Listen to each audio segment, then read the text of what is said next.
श्री महाप्रज्ञ गुरवे नमः। ओम श्री महाप्रज्ञ गुरवे नमः।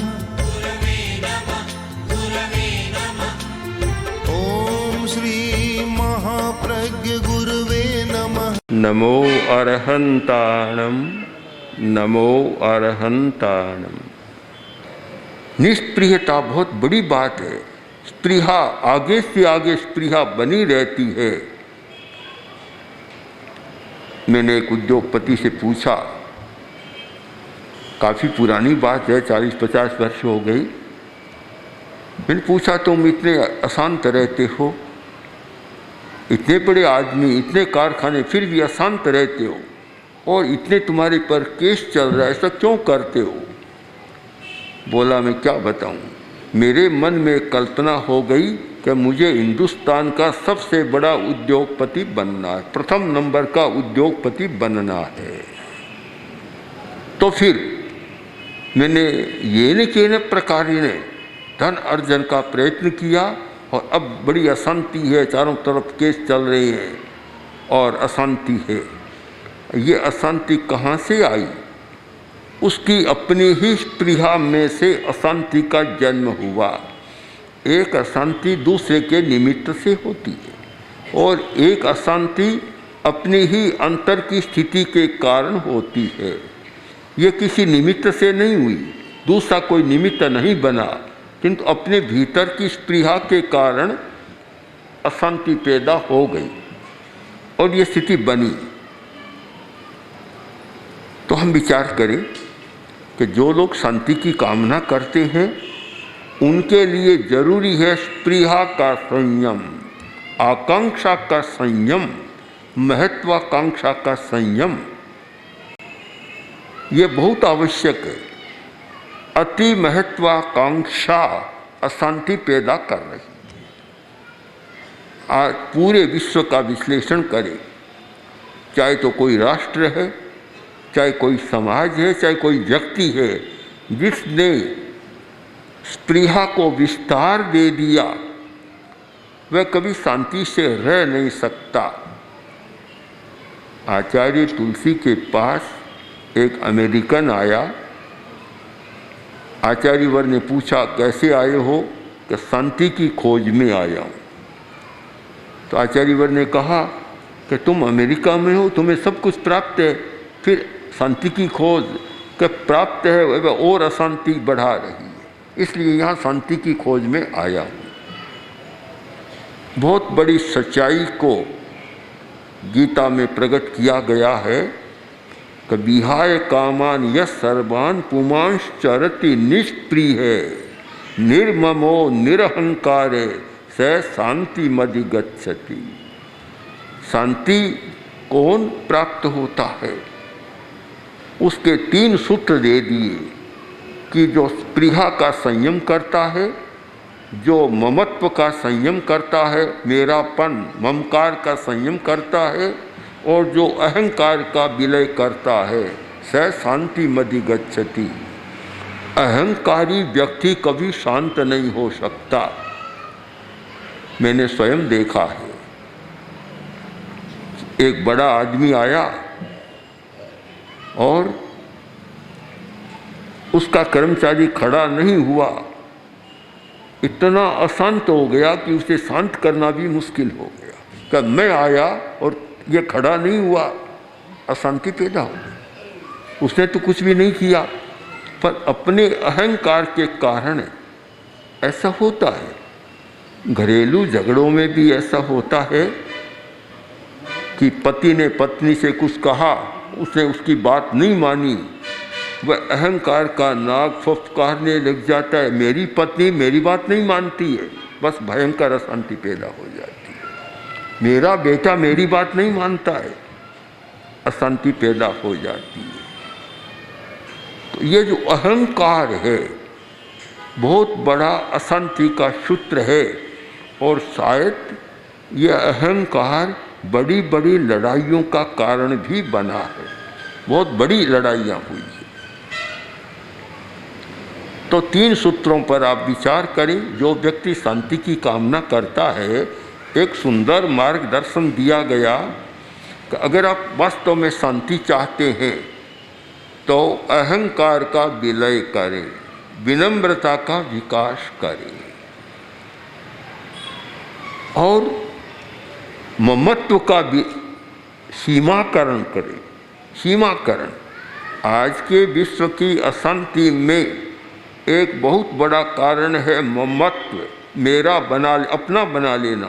कुछ व्यक्तियों ने धन को इतना अपना बना लिया कि वे भी शायद नींद की गोलियां खाकर सोते हैं और दूसरों के लिए भी अशांति का हेतु बन जाते हैं। यह ममत्व का विस्तार बहुत बड़ी अशांति का जन्म देने वाला है। अगर ममत्व का सीमाकरण हो कि मुझे उतना ही लेने का अधिकार है जितने से मैं अपनी जीवन की यात्रा को चला सकता हूँ, तो शायद अशांति का ग्राफ काफ़ी नीचे चला जाता।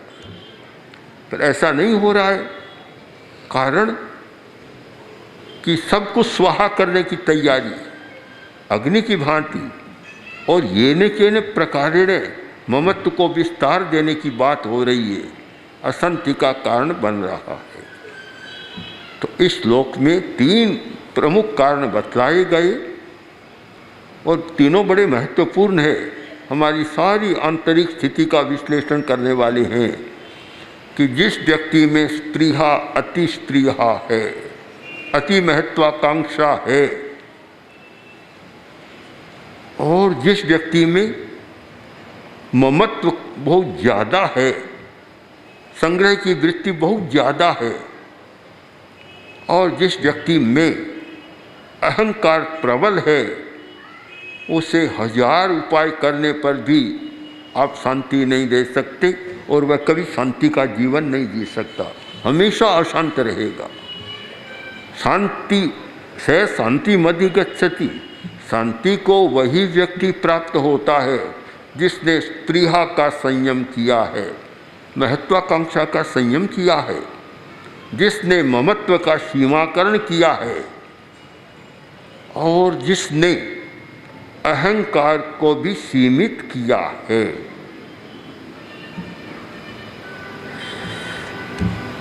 अब एक कठिनाई है हमारी, उस पर भी विचार करें। इस सच्चाई को आपने सुना, जान लिया कि स्पृहा अशांति पैदा करती है, ममत्व अशांति पैदा करता है और अहंकार अशांति पैदा करता है। अगर मैं शांति चाहूँ तो मुझे इन तीनों से बचना होगा। यह आदमी जानता हुआ भी बच नहीं रहा, नहीं बच रहा है। इसका कारण क्या है? अर्जुन ने श्री कृष्ण से पूछा कि भगवान क्या बात है, अनिच्छन्नपि वार्ष्णेय पापम चरति पुरुषे। मनुष्य नहीं चाहता हुआ भी पाप करता है, चाहता नहीं पाप करना फिर भी करता है। श्री कृष्ण का उत्तर था, काम एष क्रोध एष रजो गुण समुद्भवे। महासनय महापात्मा श्री कृष्ण ने कहा कि ये काम और क्रोध ये ऐसे हैं जो आदमी नहीं चाहता फिर भी पाप करा देते। तो हम ये समझ सकते हैं कि अगर शांति की किसी व्यक्ति में भावना है, चाह है, तो उस व्यक्ति को काम का संयम, इंद्रिय विषयों का संयम, क्रोध का विलय, ममत्व और अहंकार का विलय, इसका प्रयोग करना होगा। पर कठिनाई है, कैसे करें, कैसे करें? तो इसका भी समाधान दिया गया है। इस प्रश्न का उत्तर जो आज बहुत आवश्यक है, बहुत लोग चाहते हैं कि मैं इससे बचूं, बच नहीं रहे। क्यों नहीं बच रहे हैं? कि उनके हाथ में कोई अभ्यास की विधि नहीं है। अभ्यास, अभ्यास शब्द इतना महत्वपूर्ण रहा है नाम भी संस्था का अच्छा है, अभ्यास मंडल। अभ्यास शब्द बड़ा महत्वपूर्ण रहा है। पतंजलि ने, महर्षि पतंजलि ने चित्त वृत्ति पर विचार किया, चित्त निरोध पर विचार किया, तो आखिर इसी निष्कर्ष पर पहुँचे और योग दर्शन का सूत्र लिखा, अभ्यास वैराग्याभ्याम तन निरोध है। अभ्यास और वैराग्य के द्वारा उसका निरोध हो सकता है। जब अर्जुन ने श्री कृष्ण से पूछा कि मन तो बहुत चंचल है, इसका निग्रह, तस्याहम निग्रहम मन्ये बाह्योरिव सुदुष्करम, उसका निग्रह करना तो जैसे हाथ में मुट्ठी में हवा को पकड़ने जैसा है, कैसे संभव हो सकता है? तो वहाँ श्री कृष्ण का भी यही उत्तर है, अभ्यासेन च कौन्तेय वैराग्येन च गृह्यते। अभ्यास और वैराग्य के द्वारा उसका निग्रह किया जा सकता है। तो अभ्यास बड़ा प्रमुख होता है। हम किसका अभ्यास करें? भगवान महावीर ने 12 अनुप्रेक्षाओं का विधान किया था। 12 अनुप्रेक्षा मैंने स्वयं देखा है और शायद कितने लोगों से अभ्यास करवाया। अनुप्रेक्षा के अभ्यास से अशांति बिल्कुल समाप्त हो जाती है, दुख समाप्त होता है। और दुख को समाप्त करने के बहुत सारे मनोवैज्ञानिक उपाय भी हमने देखे, पर सब देखने के बाद मुझे लगा कि चाहे मनोविज्ञान के चेतना के उदात्तीकरण, मार्गांतरीकरण, सप्रेशन आदि को सब दूर करें, पर जितना अनुप्रेक्षा का एक सार्थक प्रयोग है उतना अभी ध्यान में नहीं आया। ये अनुप्रेक्षा का प्रयोग तो जब कि कैसे करें, एक सुंदर श्लोक गीता का है, नास्ति बुद्धिरयुक्तस्य न चा युक्तस्य भावना न चा भावयत शांति अशांतस्य कुतः सुख। सुख और शांति एक जोड़ा है। कि सुख कहाँ होगा? कि नास्ति बुद्धिरयुक्तस्य, अयुक्त है जिसने योग का अभ्यास नहीं किया या चेतना के साथ मिलने का अभ्यास नहीं किया, उसकी बुद्धि काम नहीं करती। आप ये न माने कि अनपढ़ लोग, मूर्ख लोग दुनिया में कोई बहुत बुराइयां करते हैं। हमारा निष्कर्ष तो यह है कि पढ़े लिखे लोग जितनी खराबी करते हैं, अनपढ़ लोग तो कर ही नहीं सकते बेचारे। उनमें इतनी समझ ही नहीं होती, ताकत भी नहीं होती। और आज का शब्द एफिशिएंसी, उनमें इतनी एफिशिएंसी नहीं होती कभी कोई बहुत बड़ी बुराई कर सके। बड़ी बुराई वही कर सकता है जो बहुत पढ़ा लिखा आदमी, जिसमें बहुत दक्षता है। बैंक की डकैती पुराना चोर डाकू नहीं कर सकता। आज के पोस्ट ग्रेजुएट या बहुत आगे हायर एजुकेशन में वे लोग जितनी दक्षता से कर सकते हैं, दूसरा नहीं कर सकता। तो नास्ति बुद्धिरयुक्तस्य, अयुक्त है जिसमें योग नहीं है, चित्त को समाहित नहीं किया है, वह व्यक्ति अपने ज्ञान का प्रयोग नहीं कर सकता, उसमें वह बुद्धि और ज्ञान नहीं होता। नचा युक्त से भावना, और उसमें भावना नहीं होती। आप एक भावना शब्द को पकड़े, हमने प्रेक्षा ध्यान में या प्राचीन साहित्य में अनेक आचार्यों ने भावना शब्द का बहुत मर्म व्यक्त किया है। भावना कोई आदमी कैसे बदल सकता है? बदलने का सबसे बड़ा सूत्र है भावना। योग वासिष्ठ में इस पर बहुत बड़ा लंबा प्रकरण मिलता है भावना का। भावना, और उसको एक भाषा में हम आज सम्मोहन कह सकते हैं। सम्मोहन, ये भावना, अयुक्त में भावना नहीं होती। और नचा भावयत शांति, जो भावना का प्रयोग नहीं करता वह शांति को प्राप्त नहीं हो सकता। तो सारे वक्तव्य का निष्कर्ष ये हुआ कि भावना के बिना शांति की उपलब्धि नहीं हो सकती। सारे निष्कर्ष को आप एक शब्द में पकड़ लें कि जो व्यक्ति शांति चाहता है उसे भावना का प्रयोग करना आवश्यक है। हमारा अनुभव है, आचार्य तुलसी मेवाड़ में उदयपुर जिला में चतुर्मास कर रहे थे। प्रेक्षा ध्यान का शिविर था। महाराष्ट्र से एक परिवार आया ध्यान शिविर में भाग लेने के लिए। उस परिवार के मुखिया ने कहा, एक समस्या है कि हमारी बहू छोटी अवस्था है, 20-25 वर्ष की अवस्था है, निरंतर डरती रहती है, दिन में रात में, चाहे 1000 आदमियों के बीच में तो भी डरती है, अकेली तब डरती है, निरंतर डरती है। तो फिर हमने भावना का प्रयोग किया, अभय की अनुप्रेक्षा का प्रयोग किया। 10 दिन में एकदम परिवर्तन हो गया। जब जाने लगे तो मैंने पूछा क्या स्थिति है, तो परिवार के लोगों ने कहा, उसने स्वयं भी कहा कि 80% तो डर दूर हो गया। अब जो थोड़ा बहुत बचा है और प्रयोग चलेगा, ठीक हो जाएगा। भावना एक प्रकार से जो हमारा लक्ष्य है, ध्येय है, उससे अपने आप को भावित कर लेना, सम्मोहित कर लेना अथवा उसके साथ तादात्म्य स्थापित कर लेना। जब हमारा तादात्म्य होता है तो हमारी परिणति वैसी शुरू हो जाती है, हमारे भीतर से हम वैसा आकार लेना शुरू कर देते हैं। तो फिर आया कि अशांतस्य कुतः सुखम, जिससे शांति नहीं है वहाँ सुख कैसे होगा। बहुत गहरा संबंध है। लोग कहते हैं आज सुख के साधन बहुत हैं, थोड़ा संशोधन करना चाहिए, शब्द का प्रयोग भी हम कैसे करें। सुख के साधन नहीं, जितने पदार्थ हैं वे हमारी सुविधा के साधन है। सुख तो है कहाँ, बड़ा कठिन हो रहा है। सुख होना तो बड़ा मुश्किल है। शांति के बिना सुख हो नहीं सकता।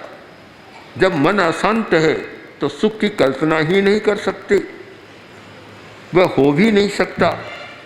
अशांति में सुख कभी नहीं होता। आप स्वयं अनुभव करेंगे, जब कभी मन में अशांति है, दिमाग अशांत है, सारी सुविधा की सामग्री मिल जाने पर भी सुख का अनुभव नहीं होता, तो अशांत को सुख नहीं होता। तो शांति और सुख दोनों पर हमने विचार किया। सामान्यतः सुख पर विचार करें कि हर आदमी सुख चाहता है, शांति को गौण कर देता है। पर सच्चाई यह है कि शांति के बिना सुख नहीं होता और शांति भावना के बिना नहीं होती। भावना चित्त के समाधान के बिना नहीं होता। एक पूरी श्रृंखला है, कार्य कारण माला है कि एक के बिना दूसरा नहीं होता। तो हम प्रारंभ कहाँ से करें? अगर गीता के दर्शन को सामने रखें तो युक्त होने से समाधि या योग से शुरू करें। योगो भवति दुःखः, बड़ा सुंदर है कि युक्ताहार विहारस्य योगो भवति दुःखः। योग दुख कम करने वाला है, अशांति को कम करने वाला है। परंतु पता नहीं भारतीय जनमानस में क्या हुआ, जो एक बड़ी विद्या थी, एक बड़ी खोज थी हमारे पूर्वजों की, अध्यात्म विद्या, योग विद्या, उसको बिल्कुल भुलाने की बात कर दी, इग्नोर कर दिया, बिल्कुल गौण कर दिया और विद्याओं को प्राथमिकता दे दी। तो हम इस निष्कर्ष पर आए, अगर सुख की खोज है तो हमें शांति का उपाय खोजना होगा। अगर शांति का है तो फिर युक्त हो भावना का खोजना होगा। बस 3-4 शब्दों पर और गीता के कुछ सूत्रों पर विचार करें तो शायद हर व्यक्ति अशांति की सीमा से हटकर और शांति की सीमा में आ सकता है और शांत अवस्था में सुख का अनुभव कर सकता है। अन्यथा सुख का नहीं, पता ही नहीं लगता। ऐसे लोग होते हैं कि मन में बड़ी अशांति है, रोटी खा ली, अब पता ही नहीं चला, फिर पूछता है मुनीम जी मैंने रोटी खाई या नहीं खाई। ये स्थिति बनती है। आचार्य तुलसी एक बड़े उद्योगपति के घर में ठहरे हुए थे। एक दिन आचार्य वर ने कहा कि आप रोटी खाते हैं तो आपका ध्यान तो रहता नहीं, चारों तरफ से फ़ोन की घंटियां बजती रहती है। तब बोला रोटी खाता कौन है? मुश्किल से एक छोटा सा फाफड़ा खाता हूँ और खा ही नहीं सकता मैं तो, क्योंकि अशांत है, चारों तरफ से एक कोलाहल अशांति है, तो भूख नींद सब गायब हो जाते हैं। इसलिए वर्तमान की समस्या को सुलझाने के लिए हम गहराई से विचार करें और इससे होगा कि वास्तव में जो धर्म है वह यह धर्म है जिससे हमें शांति प्राप्त हो। और तो परंपरा रूढ़ी अपनी अपनी हो सकती है, तो हम इस धर्म के मौलिक स्वरूप पर भी विचार करें और गीता का जो पथ दर्शन है उस पर विचार करें, तो निश्चित ही एक शांति का ऐसा फार्मूला हमारे हाथ लगेगा जिससे इस अशांत और कोलाहल वातावरण के मध्य रहकर भी हम बड़ी शांति के साथ एक अनिर्वचनीय सुख का अनुभव कर सकते हैं। ओम आर